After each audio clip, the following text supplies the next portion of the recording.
Welcome to Crime, Corruption, and Cocktails, the true crime podcast where we look at cases of corruption and negligence and examine their historical and cultural implications. Today, I'm drinking a Moscow Mule. What do you have, Del? I am drinking a peach Bellini, and on this week's episode, we are concluding our serial killer themed episodes as we look at the crimes of Earle Nelson, also known as the Gorilla Killer or the Dark Strangler. Nelson terrorized both the United States and central Canada and is considered one of, if not the first sexual serial killer of the 20th century. Before we detail his crimes, we need to look back at what created such a monster. Nelson was born Earle Leonard Farrell on May 12, 1897 in San Francisco, California, to Francis Nelson and James Farrell. Before he was 2 years old, both of his parents died from complications of syphilis. Nelson was sent to his maternal grandmother, who was a devout Pentecostal, and he was raised with her two younger children who were much older than Earle. Even at a young age, people noticed something was off with him. He was described as exhibiting self-loathing and other morbid behaviors. At the age of 7, he was expelled from primary school. At 10, he was hit by a streetcar while he was riding his bike. He was unconscious for 6 days, and after he awoke, his behavior was erratic, and he suffered from headaches and memory loss. Nelson has been described as a quote-unquote psychotic prodigy, and his manic behaviors included talking to invisible people, compulsively quoting biblical passages, and watching female family members in various states of undress. He would often exchange his clean clothes with ones from homeless people he would meet on his way home from school. The influence of his religiously devout grandmother manifested in Nelson through his obsessive reading of the Book of Revelations as a teenager. Despite this, Nelson was known to visit San Francisco brothels where he contracted a venereal disease.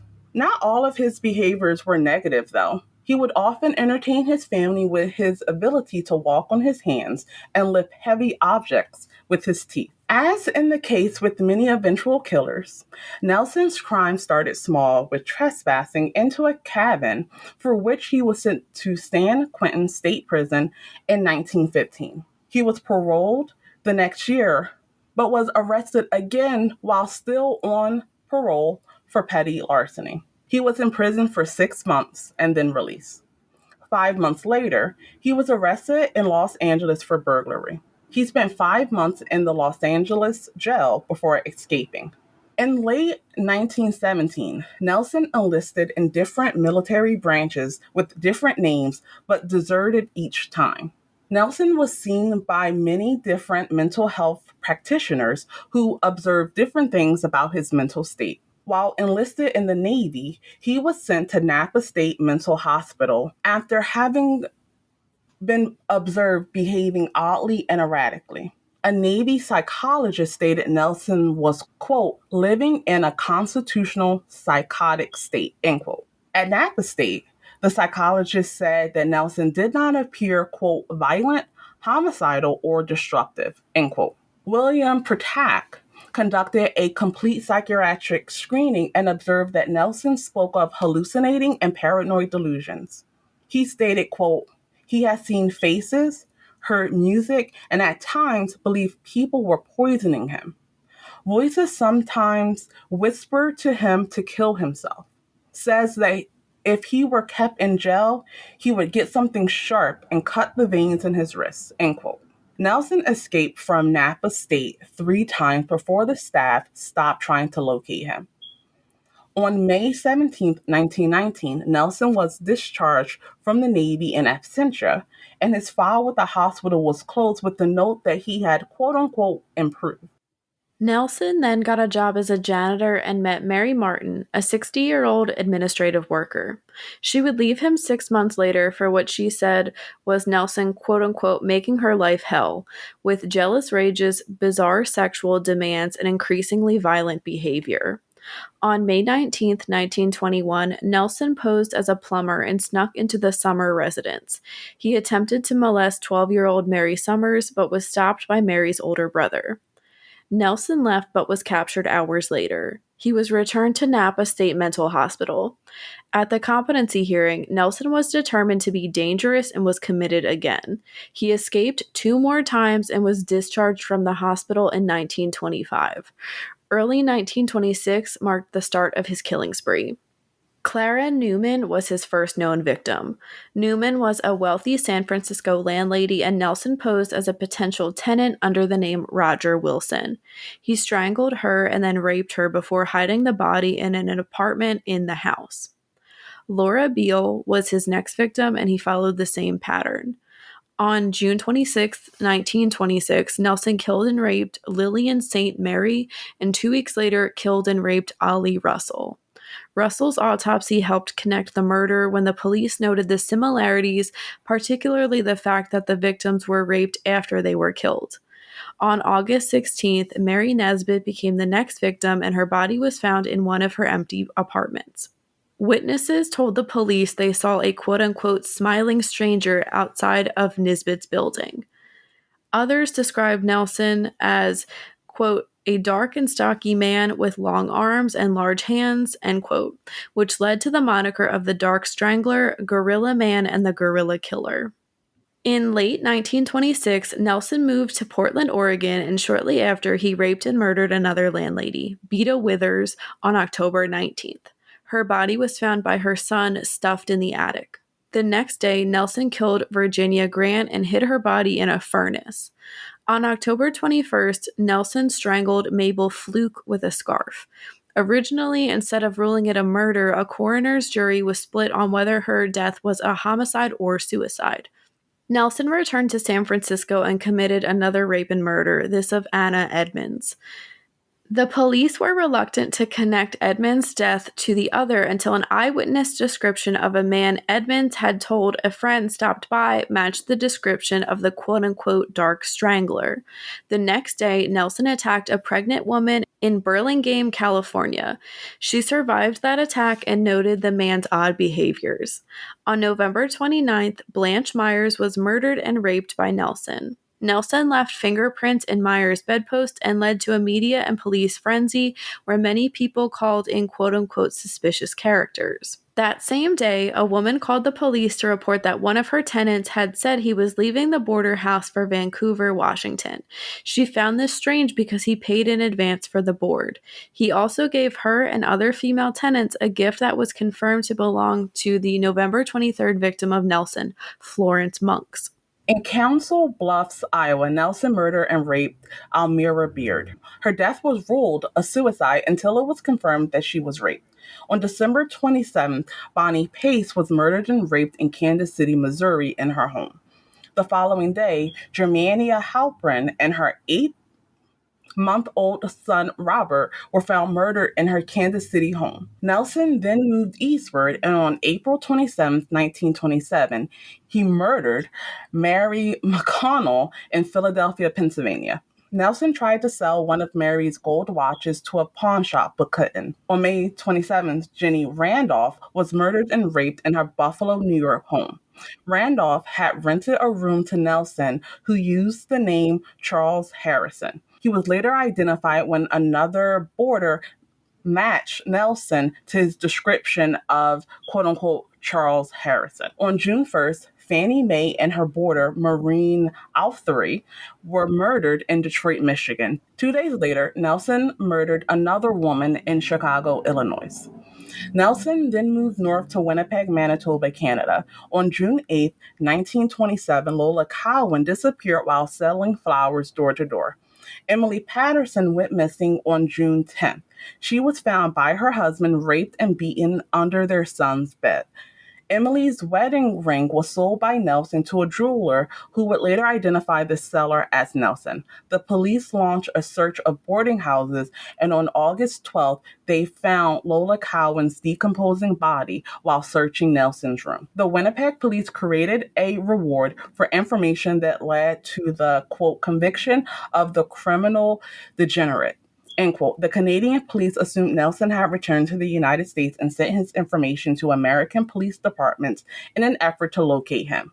Despite this, Nelson was sighted still in Canada, in Virginia, Saskatchewan, and other areas in Manitoba. On June 14th, Nelson, posing as Mike Molsky, was arrested at the Minnesota-Manitoba border but escaped. He was captured 12 hours later when he boarded a train that was also transporting police officers. Nelson's photo and fingerprints were taken and sent to police departments, who used the photos to connect Nelson to his U.S. crimes. Initially, Nelson admitted to his crimes, bluntly telling reporters, quote, "I only do my lady killings on Saturday nights," end quote. He would later retract his admission and claim he was innocent. Upon an interview with the Manitoba Free Press shortly after his arrest, he said, quote, "I'm charged with 2 murders, but I'm not the one who done it," end quote. When asked about the various persons in the US and Canada who had positively identified him as the Strangler, he simply responded, quote, "All of them are wrong," end quote. Despite attempts on part of both US and Canadian law enforcement agencies to elicit confessions, though Nelson refused to admit to any of the crimes of which he was accused, he has been linked to a total of 22 murders that occurred between 1926 and 1927. At the time of his arrest, Nelson was wanted in 6 U.S. cities and was held to be tried in a Manitoba court for the murders of both Cowan and Patterson. He was also charged with 2 counts of attempted molestation and 1 count of burglary. Nelson's ex-wife, Mary Martin, testified against him, claiming that he was quote-unquote absolutely insane. A jail guard who oversaw Nelson throughout his trial noted that he had become particularly obsessed with a certain biblical passage from the book of Proverbs, which read, "My son, give me thine heart and let thine eyes observe my ways. For a whore is a deep ditch, and a strange woman is a narrow pit. She also lieth in wait as for a prey, and increaseth the transgressors among men." After 40 minutes of deliberation, the jury found him guilty of murder, and he received a mandatory death sentence. Despite the abundance of affidavits, the appeal was denied, and Nelson's execution was scheduled for the second Friday of January. Nelson was executed by hanging at 7:30 a.m. on January 13th, 1928, at the Vaughan Street Jail in Winnipeg. His final words were, quote, "I forgive those who have wronged me," end quote. Jenny, what are your thoughts on the guerrilla killer, Earle Nelson?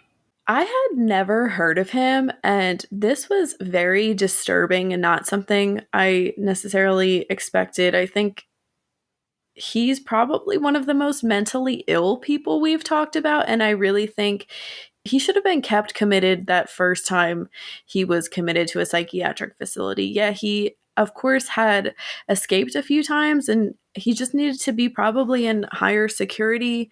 I think we all know that mental health facilities at that time period were not the best quality, and I think that probably shows with Nelson a little bit. And it also seems like they kind of just gave up on him. Like they knew he was bad and that there was really nothing they could do.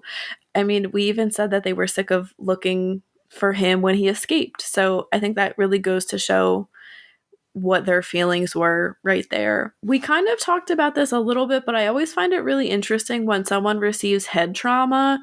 And I don't know if Nelson's personality changed drastically, but it seems like he had some personality and behavioral changes because of that, although he was already displaying weird behaviors. And I think that's really interesting. It was pretty interesting to me, too, to hear about all of the strange stuff he was doing as a child.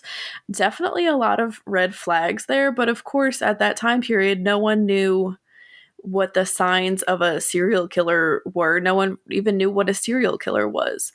So if someone was doing that today, I would kind of hope that maybe their family would be able to step in and get them better treatment.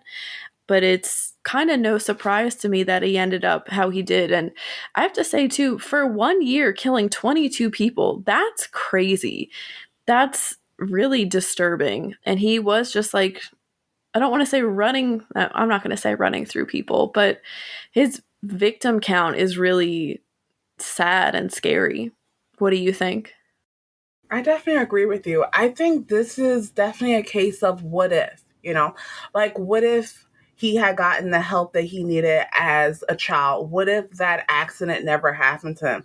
What if Napa State was even a little bit confident in making sure that even if he was frequently escaping, that they were making sure that he was returned back to the hospital? I also find it strange that they kind of sanitized his record as well, placing a note that he had improved, even though the only reason why he was discharged from their care was that he had escaped and he was discharged from the Navy. So it's not that they observed that his behavior had gotten any better. It's just that, they were kind of closing his file off. And yeah, this is definitely a case of someone who had a very high murder count. In some of these instances, he was murdering the very next day. Sometimes when people talk about it, they talk about serial killers, they talk about the need that builds up and how for different serial killers that kind of drive changes. So you have some serial killers that can go years without committing another murder, while you have others that have a very short cooling off period. And this is definitely the case with Nelson. I do find it strange how easily he was able to just really transverse the entire nation. I mean, he started in San Francisco and ended up in Philadelphia, which is literally across the country from one another. And this was not the days of like modern airfare. And he did all this without really maintaining regular means of employment.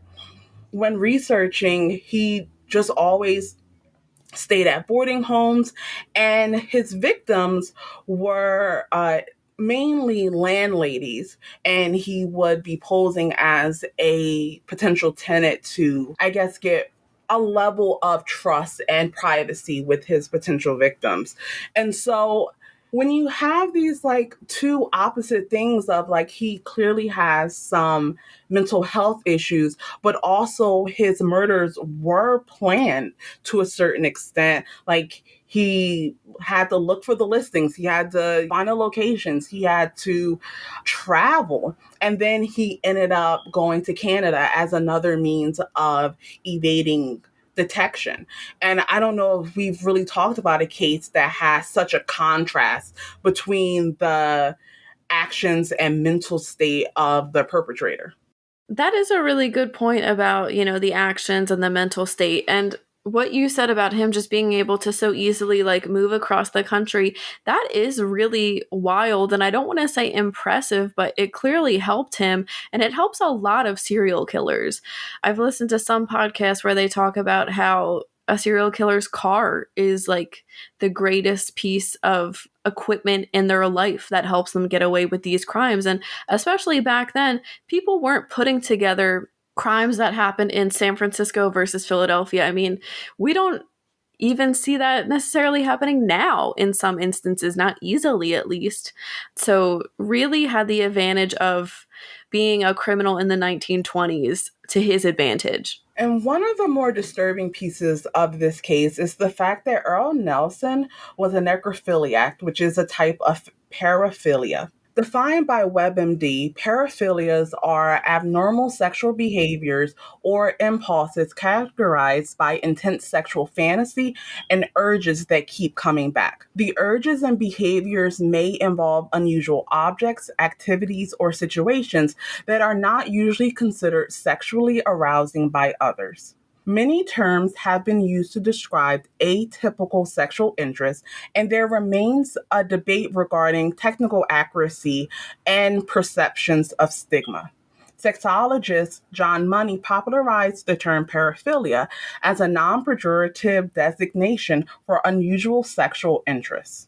In the late 19th century, psychologists and psychiatrists started to categorize various paraphilias as they wanted a more descriptive system than the legal and religious constructs of sodomy and perversion.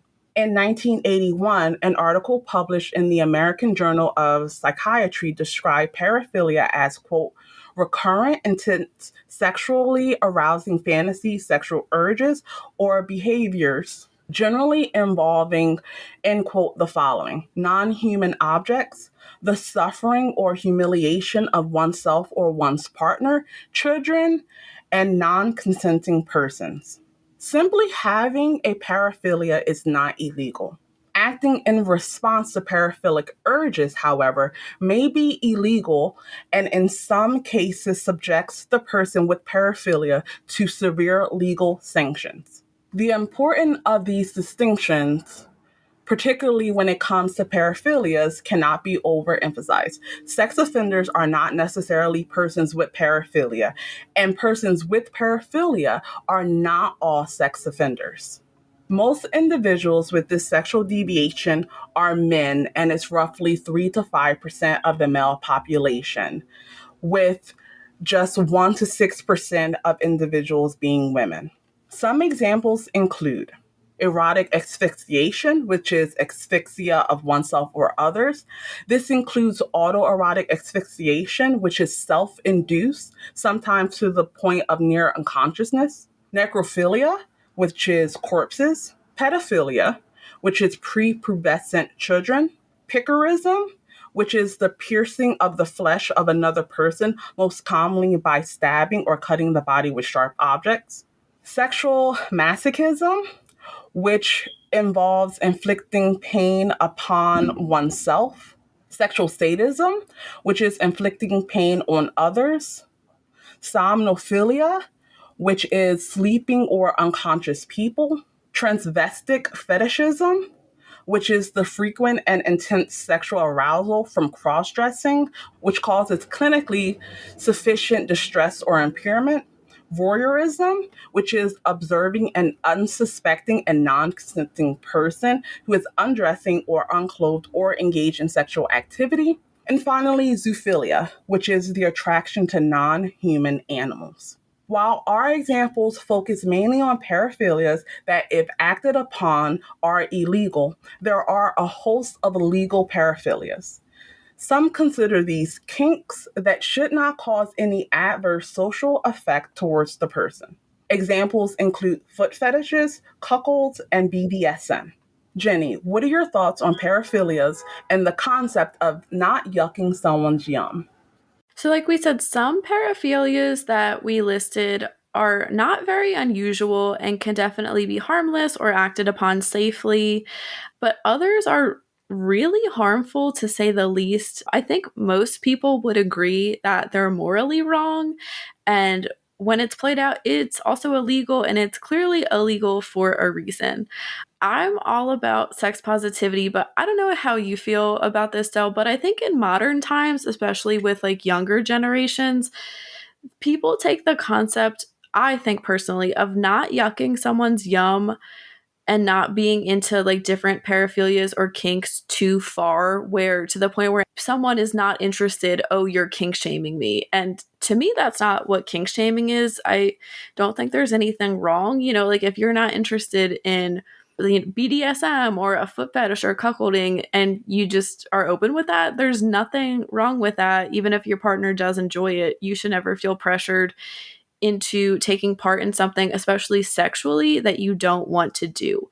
Of course, if someone is going to ask you to partake in something like, I don't know, necrophilia, or I don't even want to say pedophilia, but there are things that are more obviously wrong than like what we were saying, foot fetishes.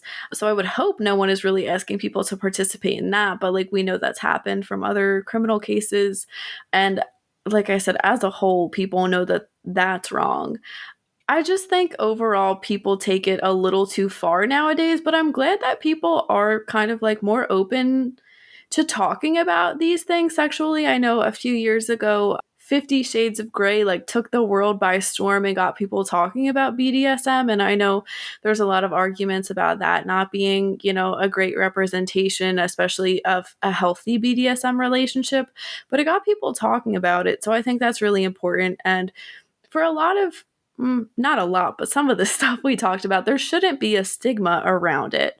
And I think the world would probably be a little bit of a more understanding place and maybe like a sexually healthier place, especially in the US when we don't really want to talk about sex. It might be helpful for people to have less of these stigmas. What do you think? So when it comes to not yucking someone's yum, I totally disagree with it. I think that if for whatever reason you disagree with something, while depending upon what it is, I don't think that you should force your views on someone else. Like if someone wants to have a foot fetish, I find that to be weird and strange, but I'm not going to go out of my way to, shame or try to hurt emotionally someone that has it. But I don't think that there's anything wrong with publicly saying, like, you might think it's normal. I don't think it's normal. And I think that paraphilias suffer from the fact that you have a bunch of things that kind of get fused into one under this very large umbrella. And so you have stuff that is unquestionably morally wrong. A lot of the specific ones that we went into, we can say are morally wrong. While others, like picarism, for example, which was the piercing one, I find it to be weird, but it's not really a moral argument that can be made as to why. Like you stated, as long as it's acted upon safely and with consent, which is the most important part, it's not something that I think should be outlawed. However, I do think that, like you said, the younger generations take the don't kink shame people way too far. I think that a lot of times kink shaming is combined with stigmatizing and demoralizing people, which is not. It's just saying that this particular activity gives me the ick, it gives me the yuck, I don't like it, and that's okay. I think that when it comes to like sex positivity, I mean, I guess it's an overall good thing. It's not something that I really go, 100% for, but that's mainly because of kind of like the perceptions I have in my head where a lot of times when people talk about sex positivity, it's talking about accepting things that are abnormal or not a part of what is likely a healthy sexual relationship that people should be having. Yeah, I agree. I feel like sometimes when it comes to sex positivity and sometimes with these kinks, it's the loudest people that are like the most misinformed or like the most stereotypical, and then it leaves like a really bad taste in people's mouth when it comes to certain these types of things.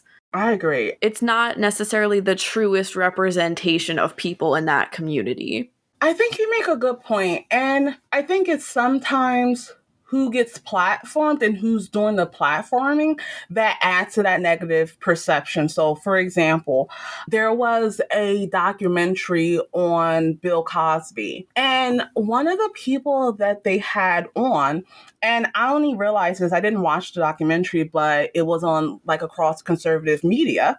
And you're like, why is conservative media promoting this thing? And it's because they had a person on there who was talking about how people should find ways to basically have intercourse with someone who has been drugged, and that there was some type of way to do that in a legal consenting way. And I was just listening to her and I'm just like, no, no, this is not good. This is going too far. This is trying to make something that we have all agreed is not okay. You're trying to bring that into kind of normal sexual behaviors. And I think that is, I don't want to say dangerous, but definitely not something that we should be moving towards. I would say it's dangerous, honestly. I mean, if someone is unconscious, they can't consent, in that moment. And I maybe there's a way to do it safely to be like, yes, you can drug me and then like have your way with me. I don't know. That's not something I had heard of until we talked about this episode. But I think as a whole, like people making statements like that is very dangerous. Necrophilia and many other paraphilias are a part of a larger category of taboos. According to the Oxford Dictionary, taboo can be defined as a cultural or religious custom that does not allow people to do, use, or talk about a particular thing. It's based on the group's sense that it is excessively repulsive, offensive, sacred, or allowed only for certain persons.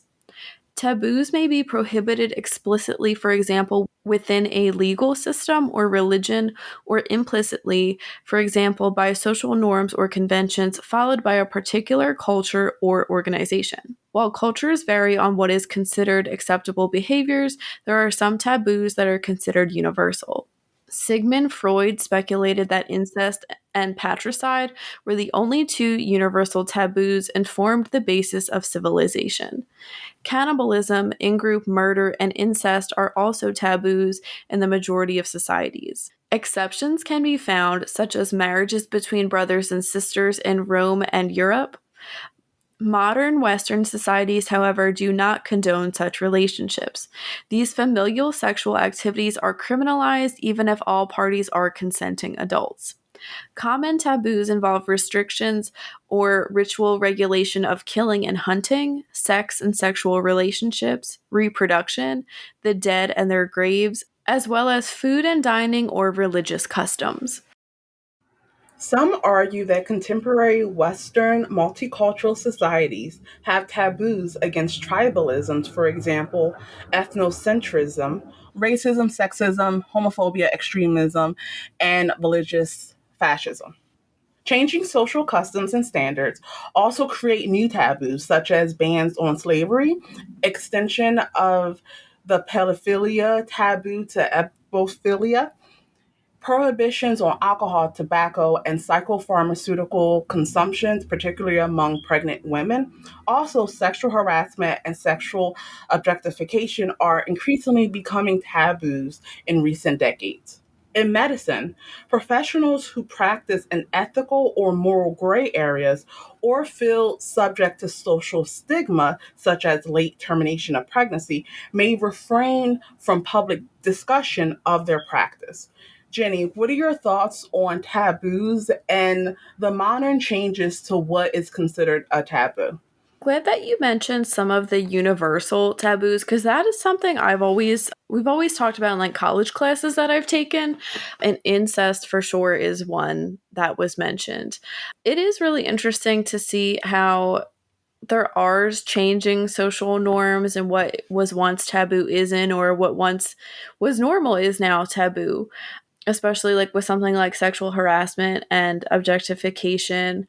And even like tobacco isn't really one that I would think about as like a taboo because I guess it is like so ingrained in our culture, but I personally don't have any friends that smoke cigarettes.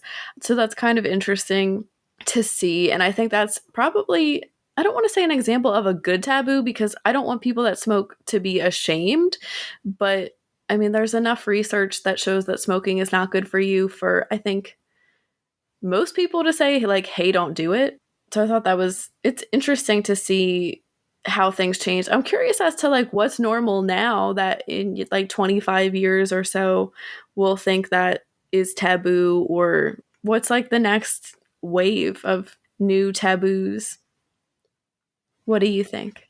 I think that's an interesting question because I feel like we grew up in the change in regards to marijuana and how the general public feels about it. Where, I mean, back in the 90s and early 2000s, it was definitely a thing of marijuana is just like any other thing that you smoke, it's bad for you. And in more recent times, there's been a host of states, including our own, that have legalized it for recreational use, not just medicinal use. So I definitely think that we would likely see the kind of conclusion of marijuana not being as taboo. I wonder if other currently considered illicit drugs will also follow it, such as mushrooms and other like psychedelics that again may have some medicinal use, especially for things like PTSD. I don't think that's going to happen with other drugs, but In that same way, it might likely be the reverse where there becomes more of a taboo on things like opioids and cocaine and drugs like that, where less and less people are not only using it, but open about their use of it. When it comes to universal taboos, I definitely agree. Incest is one of them. Cannibalism, necrophilia, a lot of the paraphilias that we specified are definitely a taboo. I did find it interesting that Sigmund Freud specifically said patricide, which is the killing of one's father, instead of a broader term that would have also encompassed the mother. I think that just goes to the historical views on like the patriarchy and men being inherently more valuable. Thus, the killing of a man is more detrimental to society. I don't agree with that, but I think that kind of lends to that type of idea. And I mean, I don't think there's any really wide taboo that I really disagree with. I definitely think that racism, sexism, extremism, ethnocentrism, all that, they are worthy of being taboos and worthy of being things that we generally don't want people to engage in because of the negative effects it has on not just the people immediately around them, but in the wider society. Do you think that some of the more niche taboos are still going to be talked about, like when it comes to sexual objectification or drug use among pregnant women? Where do you see that going? I think the drug use among pregnant women, I think that will be seen as like a taboo. But when stuff like that, with the drug use for pregnant women, I mean, I would be shocked if I saw someone do it, but I guess it's kind of hard to say, like, to think of it as a taboo when it is, I guess, more like medical in nature. And like, we know this isn't good for you. Like with some of these, I guess you can argue, like sexual harassment, like that's obviously like not good on an individual and like societal basis, but it's not the same as like something that will without a doubt harm your body. And I'm not saying that like sexual harassment can't affect people mentally and really destroy their lives, but it's not to me on the same level. So, but all that to say, I think those three examples you gave, Del, I think we are, especially like the objectification and harassment, we really are moving in a way that makes it seem like this is just a cultural standard now and a cultural norm that maybe we can eradicate it. I don't think they'll ever go away, but it will be to a point where it doesn't happen as often and it will be increasingly like more shocking to see. What do you think? I definitely agree. I think if we take anything from the Me Too movement, and I have my criticisms of it, I think that just making people more aware of how much of a problem it is and how much of a negative effect it has on people is making sure that the societal norm is that this is a negative behavior, that this will have negative consequences if you engage in it. I guess my only thing is, how long will that take? The person's name is blanking right now, but there was just a quote by one of the actresses on Stranger Things where she said that one of their producers propositioned her to engage in a threesome. And that's one of the reasons why she basically wanted to really quit Hollywood and focus on streaming, which just goes to show that even after Me Too and even after all the public attention, there's definitely a lot more work that's going to need to go into making sure that specifically sexual harassment and objectification is addressed, not only in Hollywood, but in workplaces in general. That wraps up this week's case. Thank you for listening. Let us know in the comments what you think about the gorilla killer Earle Nelson. You can read more about this case and how to support us in the links below. We will be back next week with a brand new episode focused on Howard Unruh. As always, stay safe.